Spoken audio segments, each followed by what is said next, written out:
MarkSetBot.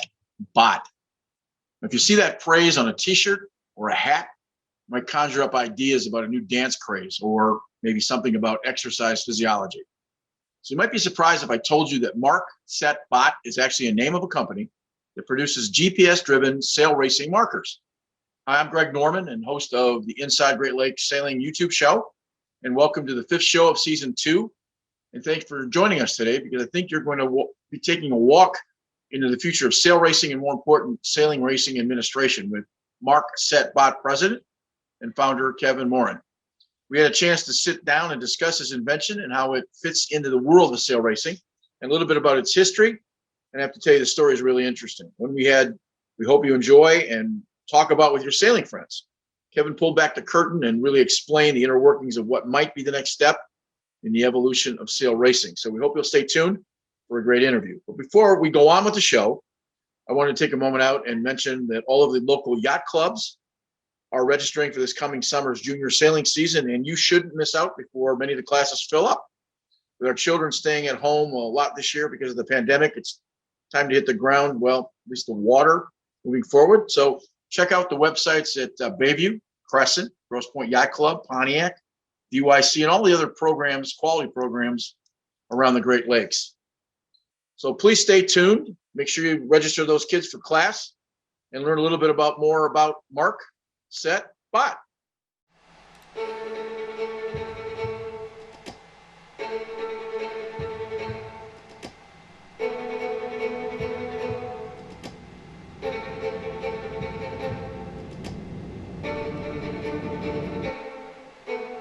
This is Race OS by MarkSetBot, a game-changing race course innovation, self-setting race course.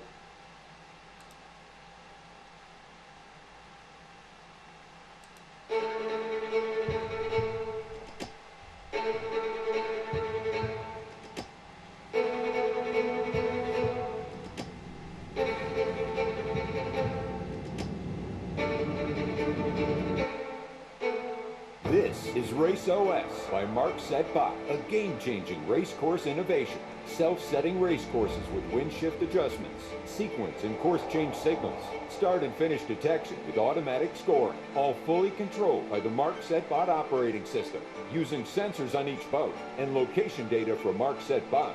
Race OS can detect OCS penalties without a race committee. Race OS instantly notifies competitors of their status by radio and text message.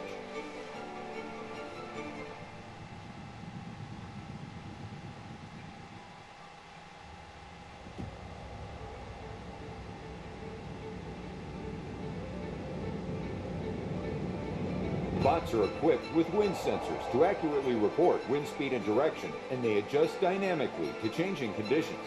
The Race OS horn system alerts competitors of course changes throughout the race. Finishes are tracked and scored immediately. No more waiting for results to be posted. The future of racing is here. Automate your course with Race OS by MarkSetBot. MarkSetBot, the world's first robotic mark, is battery powered, so you can say goodbye to the fuel bills and plumes of exhaust smoke. It uses GPS technology and doesn't require an anchor, so there's no backbreaking work. Marks can also be set in water of any depth and maintain a more precise location than traditional marks. The smartphone app makes setting even complex race courses simple and nearly automatic. The app contains automated templates for windward, leeward, triangle, Olympic, and even sailboard race courses. Adjusting to changes in wind is as simple as a few taps in the app, so your course will always be square and your racers happy. MarkSetBots are being used all over the world, from the salty Mediterranean waters of Monaco to freshwater courses in Detroit and windsurfing championships in Italy. MarkSetBot improves the quality of racing, cuts down on volunteer hours, saves money, lightens your impact on the environment, and makes it easier to run great races. There really is a better way. Shouldn't your club get on board? Reach out to learn more and schedule a demo.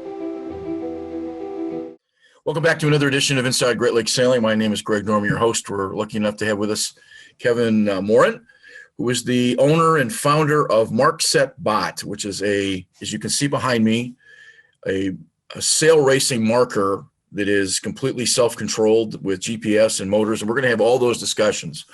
But I want to open with this question. Is this invention a solution looking for a problem?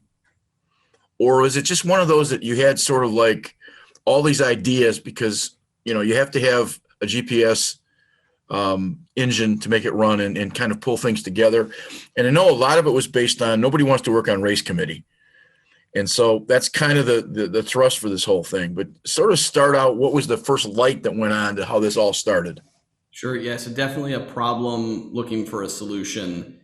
To answer your question, we had the pain of, at the two clubs that I've been a member of since I was younger, both of them have an obligation where race committee is done by volunteers. And so it's hard to get the volunteers to show up. It's hard to get good race courses when you have inconsistent people running the races.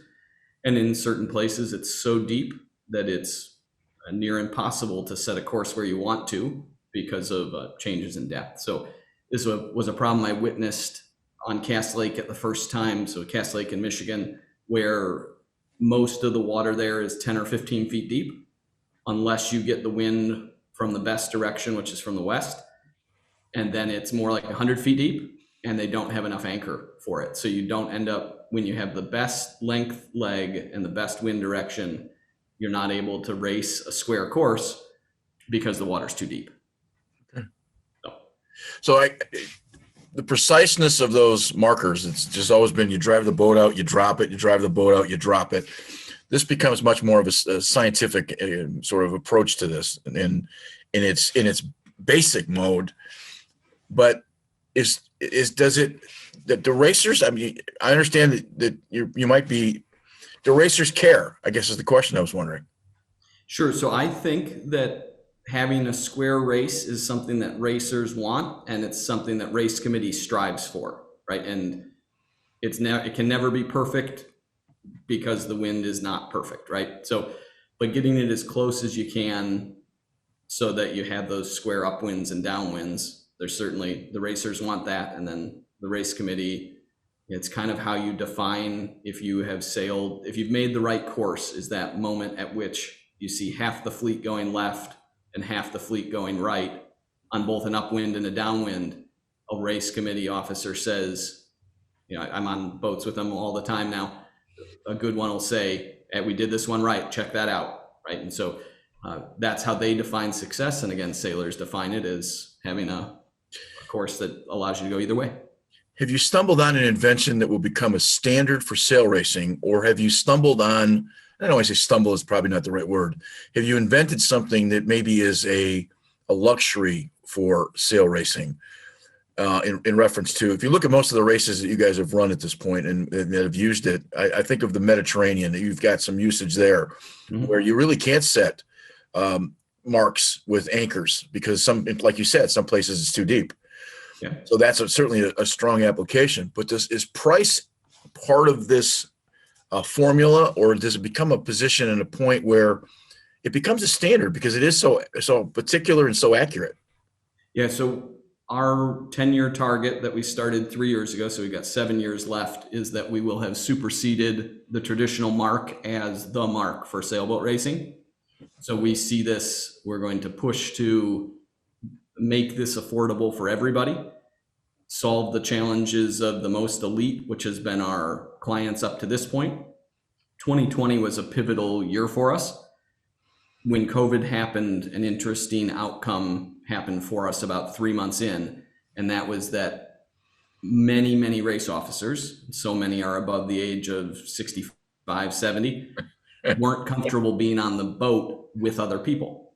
Right. And so the clubs had an option to not run races or to run races with bots. And so almost every client we've had has stemmed from that in some way, that it was a way to still run their regatta, having a single person on the committee boat or no committee boat at all. So it's been this interesting shift. So almost all of our clients in 2020 were regular clubs, like the Crescents, the DRYAs, regular clubs where prior to that, it has been all the most exclusive. And we're working on an option, a long-term lease option called Bot as a Service that we've just recently rolled out. And our hope is that solves the problem for regular clubs. So it's $349 a month for a bot. So you don't have any upfront big checks you have to write. And then you get new bots periodically as part of the program. So much more like a car lease. Sometimes inventions and success of anything comes with a little stroke of luck. And I'm not suggesting the pandemic was anything but horrible, but at least in your case, the silver lining was the separation of bodies on boats gives it that sort of in to be able to take that opportunity. So I think that kind of comes in with play with that. Totally. And with most adversity, there's usually some kind of opportunity. And at the very least, the mentality of being able to run a race with one person is now a thing. You think of how well DRYA runs races, and they often have 5 or 6 people on a committee boat. When you have that many people, it's great. But so many people are not as fortunate as DRYA. They don't have these passionate people. Maybe they have one passionate person at this point, and they're not getting any youth involved because it's like pulling anchors sucks, right? Like literally nobody likes to pull anchors. We get kids all over the bots wanting to control them. I think we're going to see this really interesting thing over the next 5 years where we get a whole lot of 16, 17, 18-year-olds running races because all of a sudden it's fun and it's cool. In your application, do you see that the kids get it before the old folks get it? Guys my age? Totally like any piece of software. It is a very simple application that you drag and drop where you want the marks to go. And intentionally, we've geared it to work. So if you're a 70-year-old who doesn't get technology, it's going to be very hard for, like, if you can barely use your computer, using the bots is probably not going to be your thing. We have a version like a key fob, like a car has, where you say anchor here, and anybody could do that, right? You're saying anchor, don't anchor. Right. But when you're in the actual app and you're controlling the whole race course from one place on the committee boat, that's where somebody who doesn't get technology is going to struggle. A kid who is 12, who has been playing with tablets their whole life, we're talking minutes before they'd be able to control the bots successfully, right? So totally, it's like anything with technology. Talk a little bit about the name before we get into the whole history, your background in Cass Lake. Talk a little bit about MarkSetBot, because that's kind of I think, unique story. So MarkSetBot is a play on MarkSetBot. The actual company is called RoboBuoy LLC, and that speaks to we are working with a number of partners to make non-sailing related bots. So the parent company is responsible both for the sailing endeavors and for other endeavors. And then MarkSetBot is the specific sailboat version. So it's a play on MarkSetBot, where we're taking the agony out of the boat and turning it into a bot. One of the things on your website I thought was cool is that you've got a complete line of clothing, apparel for almost everything through Coral Reef. Mm-hmm. And you must be very optimistic about I think of all of the apparel. Sometimes the apparel becomes bigger than the companies the products that they sell. Nike is probably a good example. They sell more apparel than they do shoes. I just thought it was. I'm not sure we're going to get there, but people love the gear. I would think it's a couple thousand pieces of apparel are out there around the world. It's one of those things when you're going through Detroit Metro and you look and you're like, I don't know who that person is, and they're wearing my shirt. Right. That's a funny moment. Can you market and can you brand a product in a sport that maybe doesn't have that name recognition? I understand that that's the whole point of marketing and branding, but is that part of the corporate plan to get sort of that cute logo, that idea that somebody wears a hat and they can immediately identify what that is? Absolutely. Yeah. So part of moving a product, so we're the only people who had made this, right? So we created the concept. Nobody in the whole world had it. So we had to deal with the challenges of building awareness about that. And then just if our goal, and which it is to supersede the traditional mark, we've obviously got a long ways to go. There are about 5,000 active clubs in the world, and most clubs have 5 to 10 marks, right? So we got to make a lot of bots before we supersede the traditional mark. And that has to be hit from all directions, from a marketing standpoint, from a product standpoint, from a regatta standpoint, right? If you're gonna do something that bold, every part of the company has to be firing on all cylinders. Are you surprised that it's sort of top down at this point because of the cost? Is that, I'm guessing it's because of the cost of the bot itself. And I say top down, that the best races in the world are using your facility, but maybe not the local beer can race on Wednesday. It's just sort of an inverted pyramid. Was it set up that way? I felt that way, but I don't feel that way anymore. So for the last 2 years, when you look at the cost model of running and maintaining a rib, as an example, with the people on it, the bots make more financial sense than running ribs with people on them, as long as you're running 2 or more races a week. So if you're only running 1 race, you get the bots because you want a better race course. After that, they just make financial sense. Kevin, how much time do you spend educating people about the product? Well, quite a bit, and less than we used to. There are a lot. So I bet we have, it's at least 150 active clubs in our pipeline right now who are about to pull the trigger, many of which are wondering if they're going to have seasons at all. So most of Europe is totally shut off, and was last year as well. So where Europe was our biggest region in 2019 and 2018, in 2020, I'm not sure we ran more than 10 regattas total. And this winter down in Florida, we were regularly running 5 regattas simultaneously. Right, so we achieved just in 2 weeks what Europe did in 52 weeks, right? That's how shut down they are relative to us. So a lot of the pipeline is with them. So it's one of those key factors. It's going to be a gangbusters year for us if Europe actually has sailing. You have a pretty wide landscape of opportunity of usage. You can buy it, you can rent it, you can, there's a variety of things.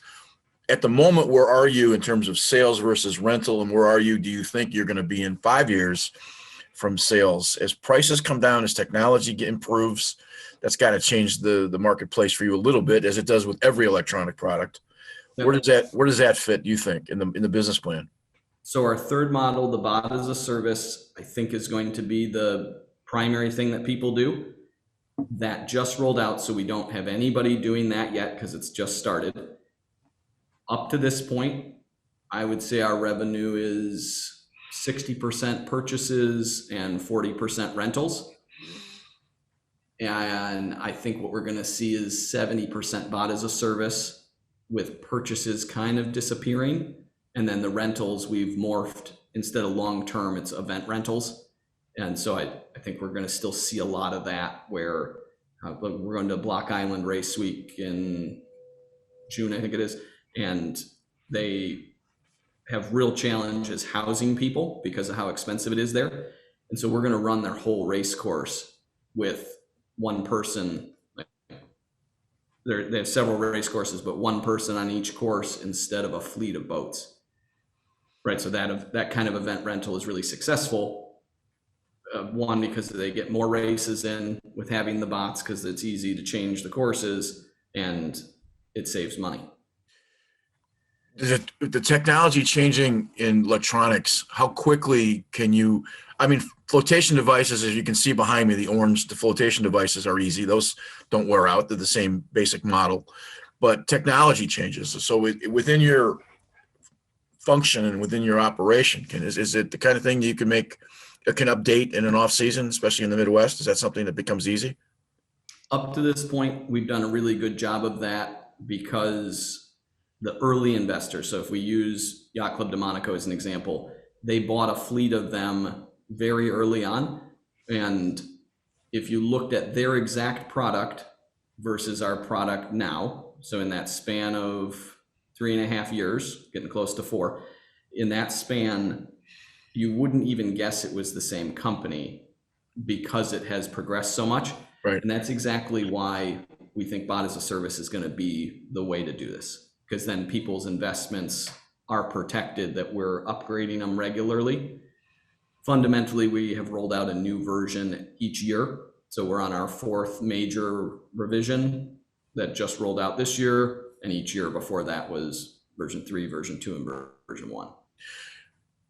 Are you revising the versions because you just learn more, or because it's a marketing process, or just because you have more information and you make a better choices and make a better product? The latter, almost exclusively. So it's a little bit of the other stuff you said, but the primary thing is you put a crazy situation at the bots and you say, all right, well, I'm going to need it to do this now.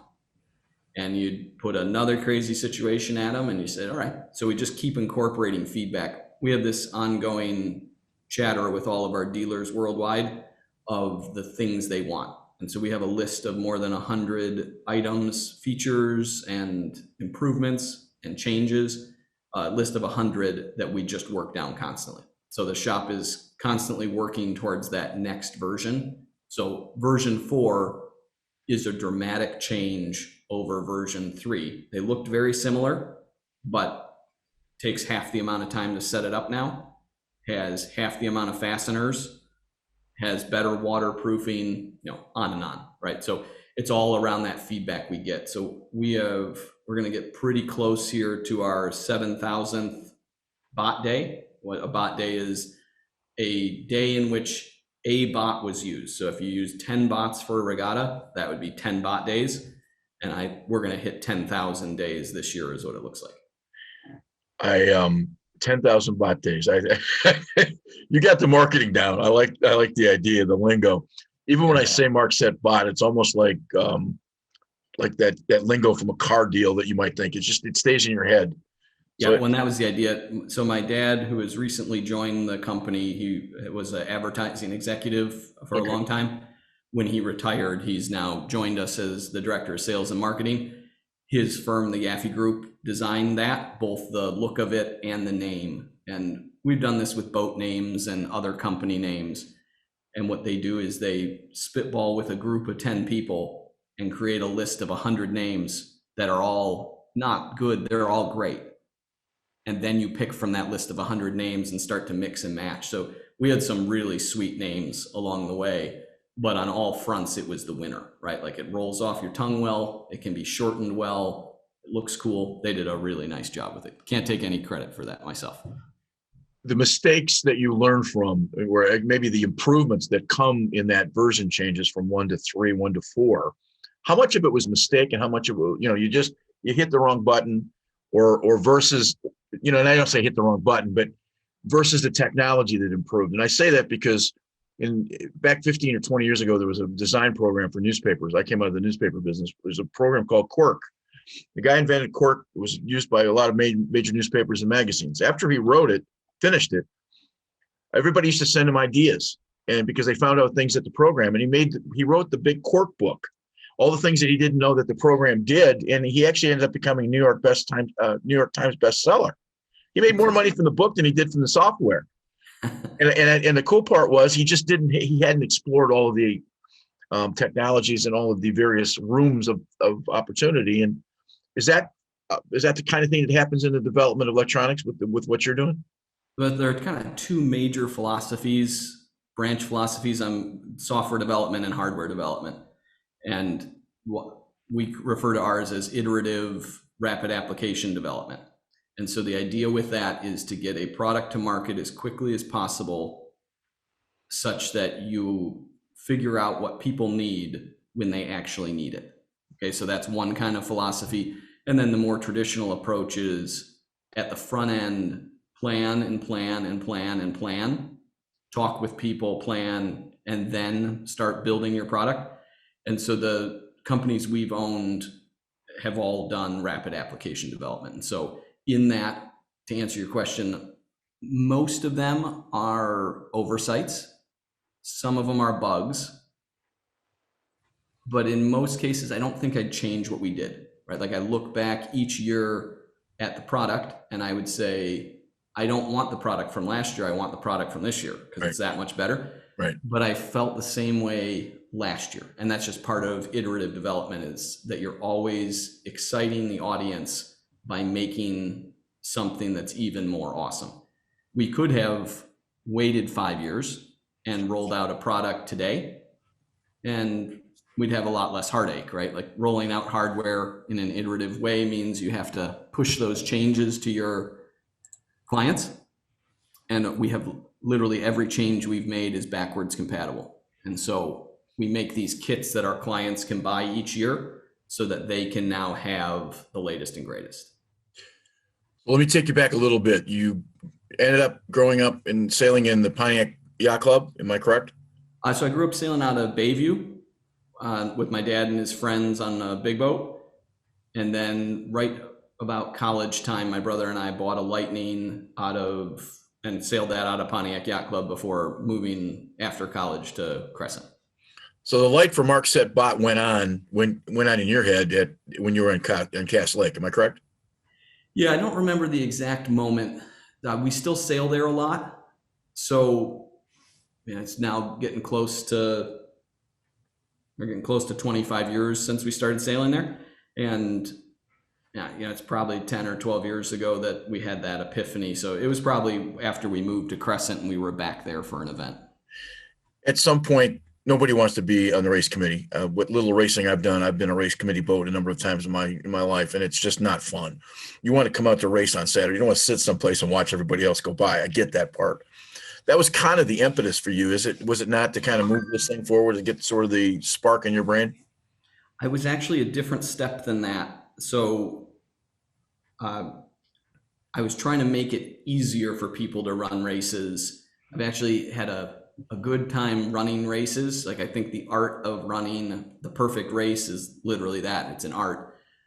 What I was trying to solve was the pain of the anchors and what a struggle that was. And then from a racer's perspective, the pain of having to wait for the course to get made correctly, right? Which in some venues is so hard, change after change after change.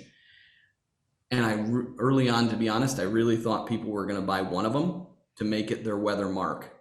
And the first 5 clubs that were part of our beta in 2017, half of them used it as their starting pin. Right? I didn't even think about it, but it makes so much sense. It's the most important thing to get squared quickly to prevent a race from having to get postponed. So that was interesting. And at that exact moment, I said, my God, our target market is now 5 times bigger than we thought, because people are going to want these for every mark. But early on, I totally thought it was going to be 1 per club. Just out of curiosity, what's your educational background? Engineering? So I went to Michigan Tech to study electrical engineering and switched to business focused on IT systems after that. I have a year at the Teak House at Michigan Tech on the Curve and at Vandercook Hall at number 123, but long before you got there. in the old days, they had just built the new ice arena. That's a long time when John McGinnis was up there. So if you went to Tech, you got a great education, to say the least. Yeah. So you've got the technical background, so that makes sense. So some of these what did the first one look like? Did it look similar to what you have now? No. The first one was those plastic Tupperwares from Costco, the snapware that have a lid on them that snaps shut. Right. It was literally that big. So like this. Okay. With thrust systems coming out of it and a simple motherboard in there. So that was version 1. Never did I intend for that to go into real life. It was totally just to learn lessons about it. And so I live downtown and have an indoor pool. And so we had this little MicroBot in the pool over and over again as we were learning. And then Charlie Hess, who races out of Bayview, he has a company that does 3D printing stuff. So the next haul was similar, but 3D printed. And then from there, we had this pivotal moment. So kind of the thing that kicked me into full gear. So we're talking, this is probably 2014 or 2015 when I'm talking the models that I just mentioned. Our close friend who was my dad's boat partner had passed away. Bill Margolin. Yeah, Bill Margolin. Yeah, and when Bill passed away, I kept taking the models with me to the hospital as the time was coming to an end for him. And the last one that I was real proud of which was the one Charlie had made for me. He looks at it, and did you know Bill? I did. Okay, so Bill, in his classic brutally honest way, said, Yep. That's stupid. All right, so I'm so proud of this thing. And he says, that's stupid. And he says, you should do this. And it is literally what changed the game. So having the motor in the front of the boat, in the front of the bot, and having it be able to spin 360 degrees was the pivotal moment for us. Before that, we had multiple drive systems, and it was just this constant failure mode of them fighting each other and having to tweak it, and you'd think you'd get it right and it wouldn't. And once we moved to this system, all of that just Wasn't that also, what was the thrust before? Because didn't you go, wasn't his also suggestion to go to a propeller system versus whatever? Yeah, so I had two propellers that counteracted each other. Okay. Now, the advent of GPS electric engines that they use on smaller fishing boats and those kinds of things, how important was that in the development of this product? Totally. So this literal engine is, and this is very intentional. So as soon as we got the product working, the next question was, I don't know, maybe we got 1,000, 2,000, 3,000, 4,000 followers on Facebook without trying. And at that moment I said, my God, like this product is not ready. And I already have all of these people following. This is going to be a big thing. Right. How are we going to support, like motors break, right? Propellers break and drive shafts bend, right? Like they're movable parts that need to be serviced.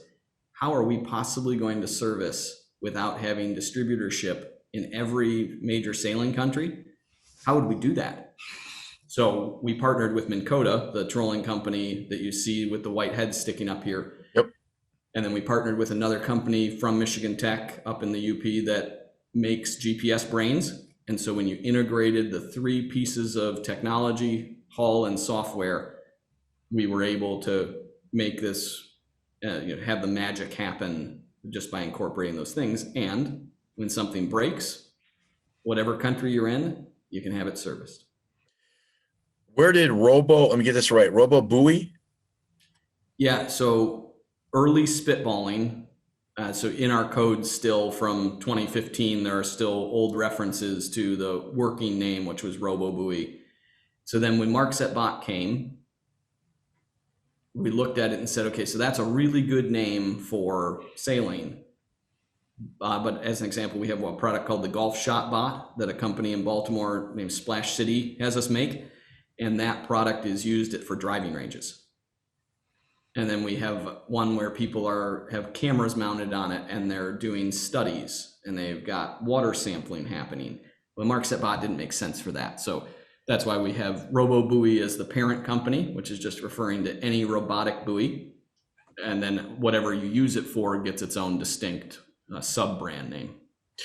Before we get into the actual function part of it, I want to talk briefly about Earth to Ocean. You guys did a sustainable study to find out how it kind of affected it. What was the impetus for doing that? And then is it a marketing thing, or did you really want to know how it affected the sailing world and in the water and in nature?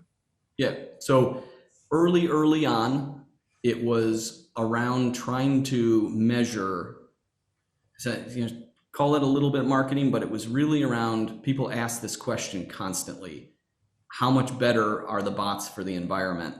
And I would retort back, dramatically, right? Like you think of the efforts it takes to build a boat, like to build a rib, and to fuel the rib, and to build the motor for the rib. Just the raw quantity, there is no way any of those products can compete with the impact that we have, right? Like there's so much larger footprints. So when we worked with Earth to Ocean, our partnership with SailGP, Earth to Ocean does work for SailGP. And so I met the Earth to Ocean people at various trips that I've been on with SailGP, and they had started to talk about a study. And then when we looked at it, they got pretty excited and we were pretty excited. And so they dove into it, and none of us kind of expected what was going to come from it. We all assumed that it would have a big impact, but the impact is dramatically bigger than we thought. And the one that was really a surprise to me that I hadn't thought about at all is that when you drop an anchor, this is going to sound crazy. So if you had to pick the environmental impact from the fuel being burned by a boat versus the anchoring of the boat, you would assume the cloud of smoke is dramatically worse for the environment.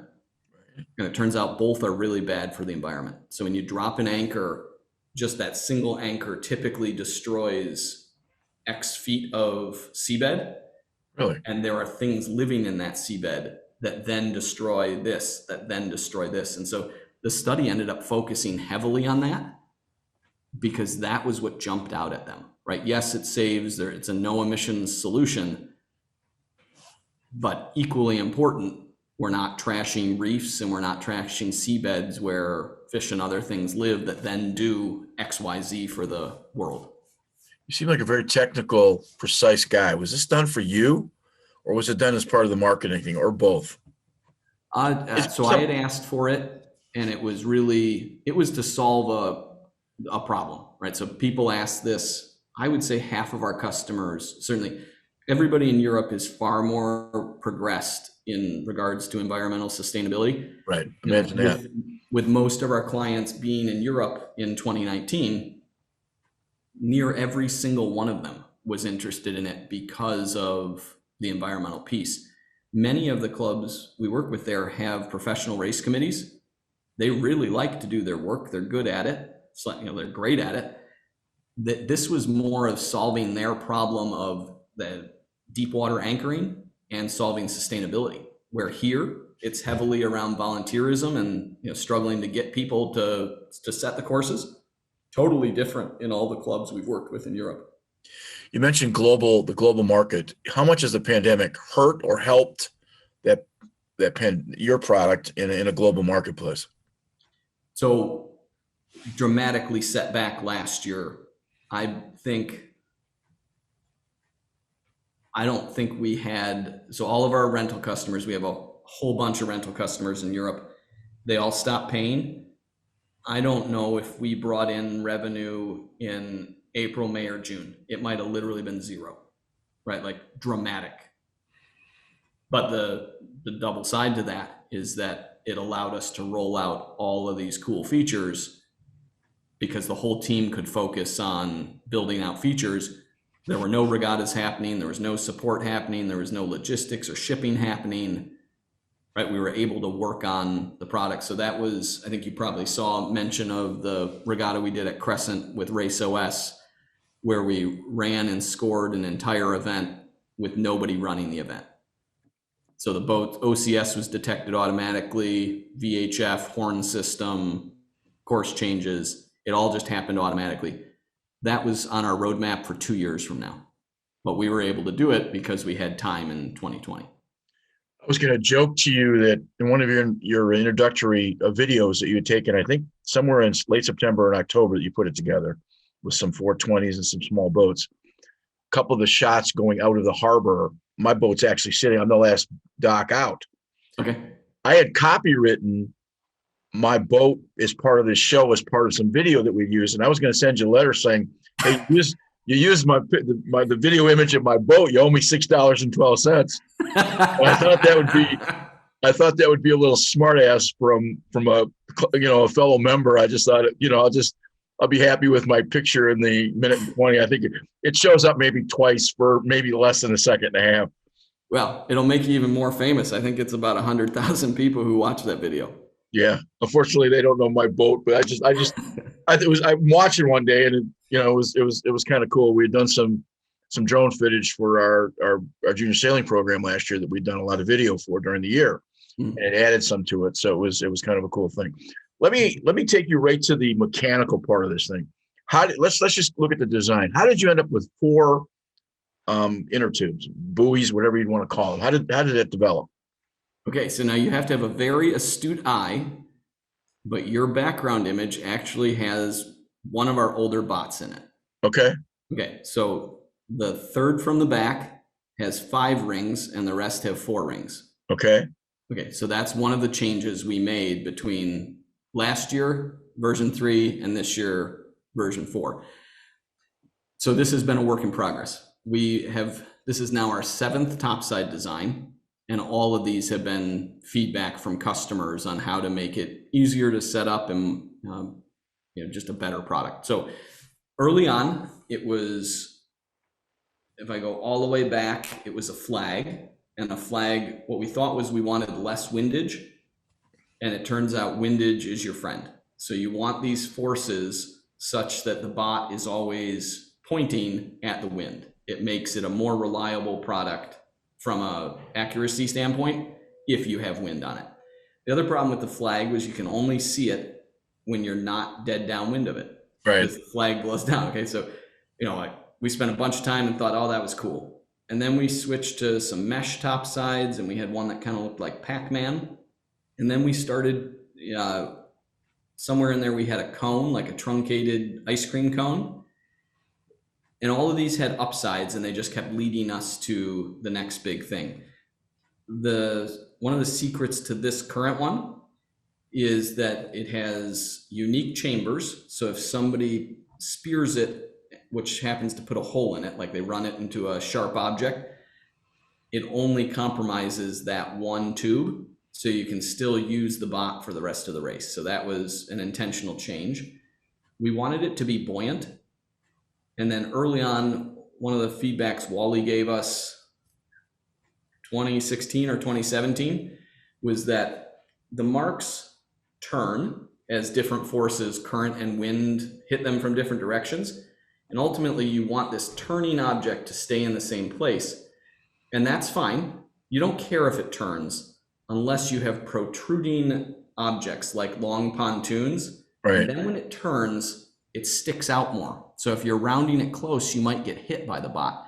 So that's why the top side at the bottom is so enormous. Okay. It's so there's no protruding that happens as it pivots around its axis. Did you do color testing as to orange is your color, but with all of the day glow colors, the bright yellow, lime greens, the orange, wouldn't that be more brighter colors, or do you sell them in other colors?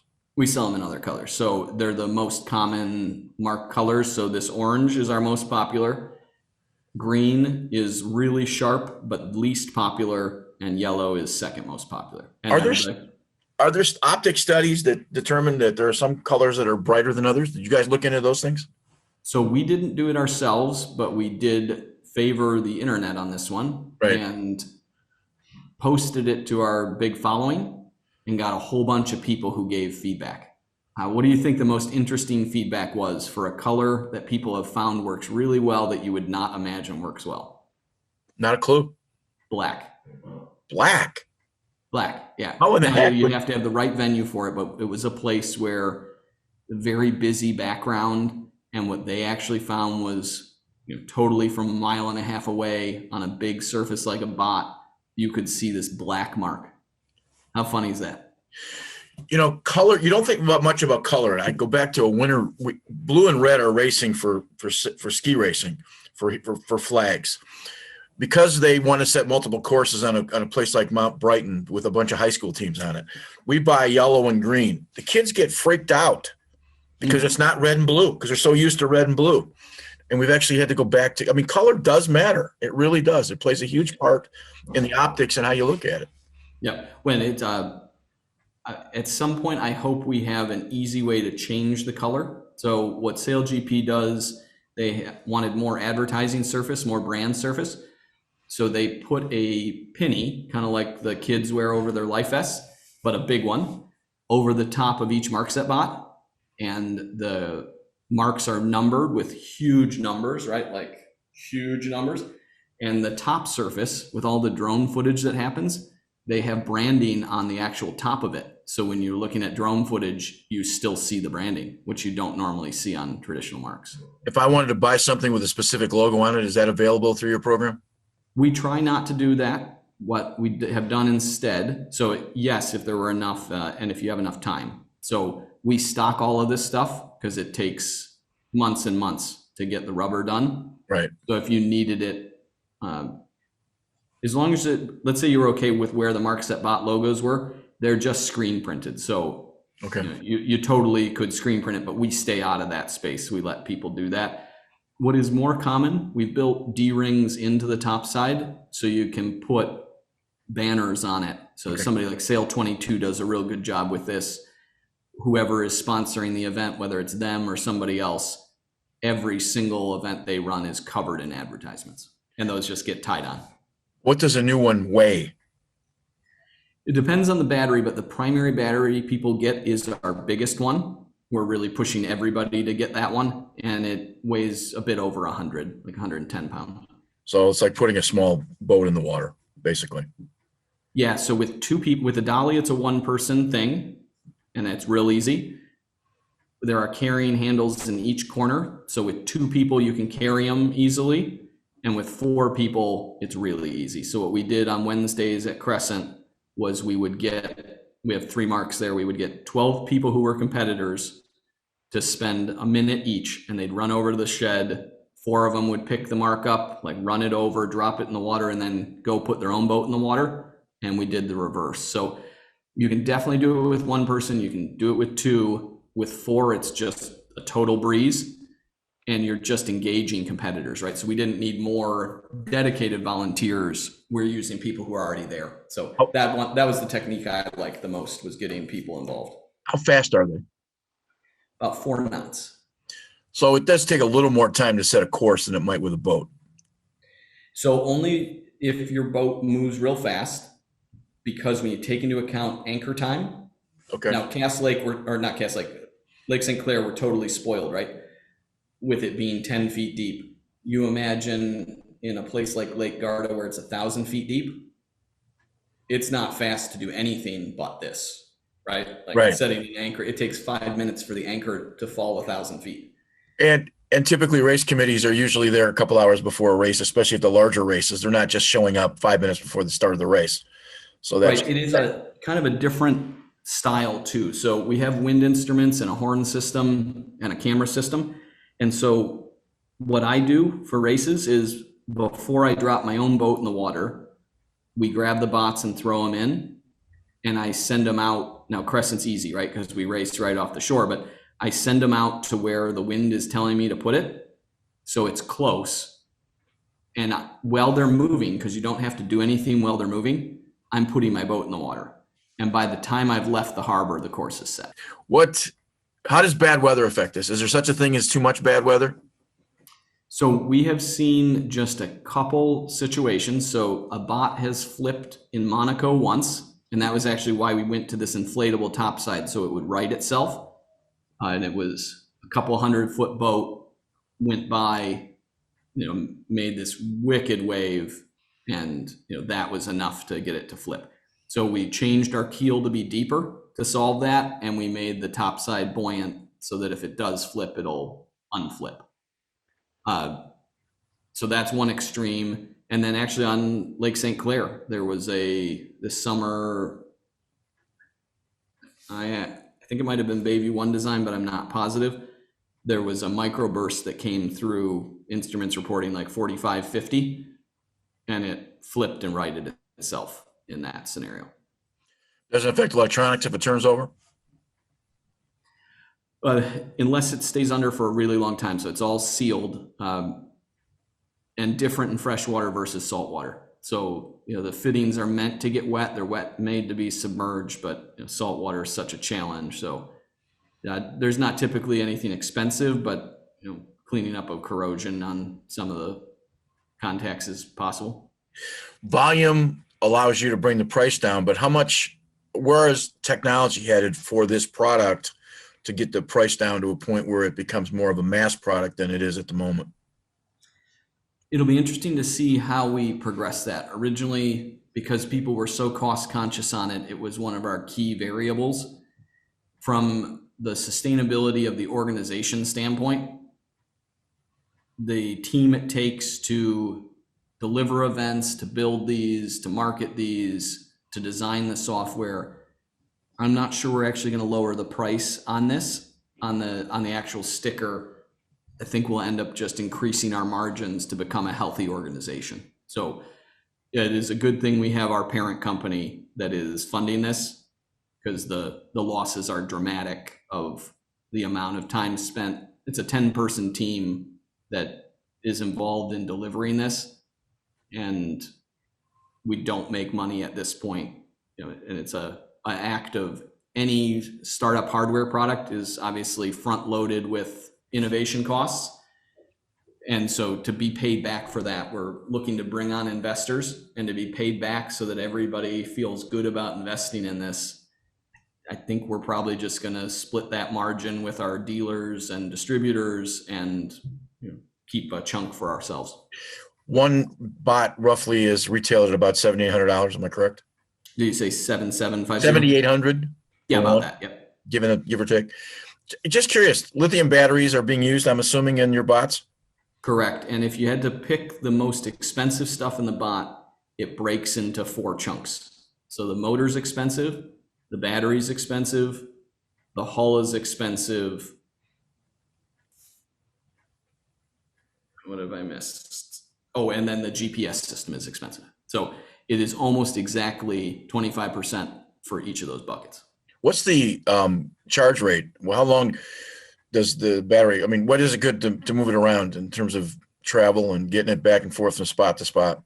So when anchored, they run a very, very long time. We have one we're working on for the Mackinac race that runs for 72 hours, and it takes 3 of our batteries. So a typical bot runs for about 24 hours. Okay. So much longer than you need. And when you add in things like solar panels on it, you could extend that lifetime even longer. What uses a lot of battery is when you're sending it to the race course. So at that, like if you threw everything at it, the most you'd get out of a bot is 4 hours. So you could send a bot 8 miles out and 8 miles back, and you'd end up about at 0. Okay. So if somebody is going that far off, we tell them to tow them, and then they'll have tons of battery. I'm going to ask an obvious question, but if you send the bot out to a spot a mile off the shore and there's wind coming and there's weather, I'm assuming that with the 360 degree on the motor, if whatever your GPS spot is, it just motors itself in to stay in that spot. Is that pretty much the way it works? Exactly, yeah. So when you run a mission, one of our navigate commands, it figures out the best straight line way to get there. And then when it gets there, it stays in position. So it anchors itself at the end of every mission. Was that software that you developed, or is that software that was available? A combination. So the company we partnered with in the UP, ProNav, we did half of it and they did half of it. All right. Well, listen, this is a fascinating discussion because I think it's one of those that you don't really know until you start asking the questions.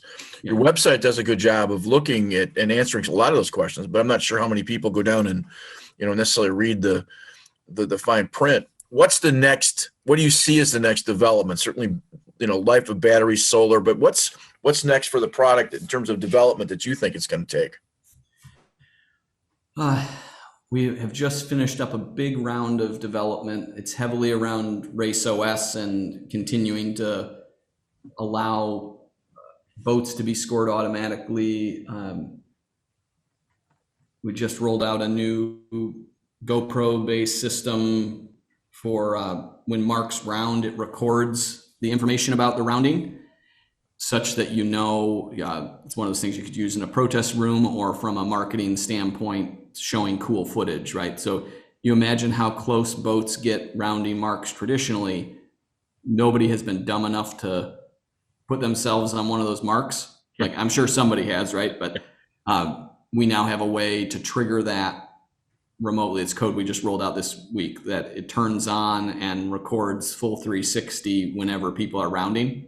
Wow. So, that's a neat innovation where the next piece on Race OS is making a suggestion to people on how long they should make their race courses.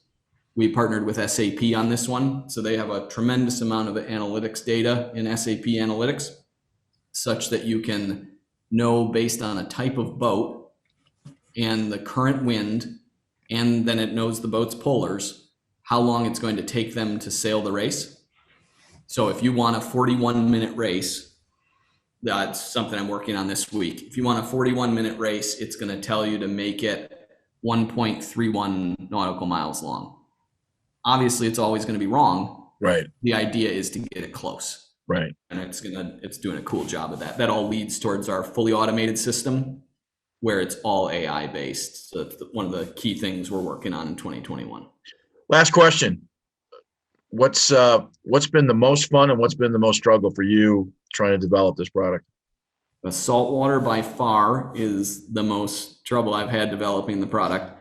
We have these connectors, they're really expensive, $5-6 for a little connector that are submersible, meant permanently to be underwater, and they corrode, as an example. So we have learned many lessons about this, right? So it's like when we design IT systems, we have multiple layers of prevention, right? Like you say, okay, well, this is well designed so it can't be hacked. And then you do one or two more layers that those would also not be able to be hacked, right? And by putting in multiple layers, you're protected. That's what we've learned on all of this, right? So we have this USB charger for this new GoPro system, and the USB charger is waterproof. We then put it in a box and filled the whole box with epoxy, so it's waterproof. And in fresh water, we'd be fine not doing it, but in salt water, that's what you have to do. It's required. Yeah, so that salt water has been the biggest challenge for sure. And biggest success, there have been a lot of really cool ones. I think if I describe the moment, so when disbelievers come back to shore, usually on days where it's really hairy, and they get back and they walk up and they're speechless. And when they finally get their words out, they say, I thought you were screwed today, that there was no way this was going to work. I'm a believer. The most recent time that happened was with the Great Lakes 52 series up in Bay Harbor. It was full on. 2 or 3 of the boats of the racers lost their wind instruments. Like, it was full on. And we moved the bots all day, no problem. And so professionals and came up and just said, holy cow, man. So I think that defining moment, and it's happened a lot. So there were, when disbelievers become believers, I think is my favorite moment. Kevin, I appreciate your time. It's quite an invention.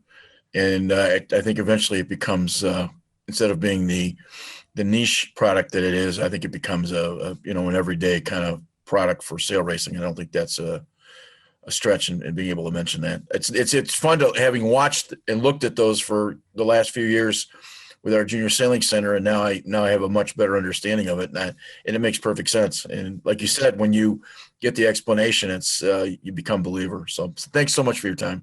Yeah, thanks, Greg. I appreciate you.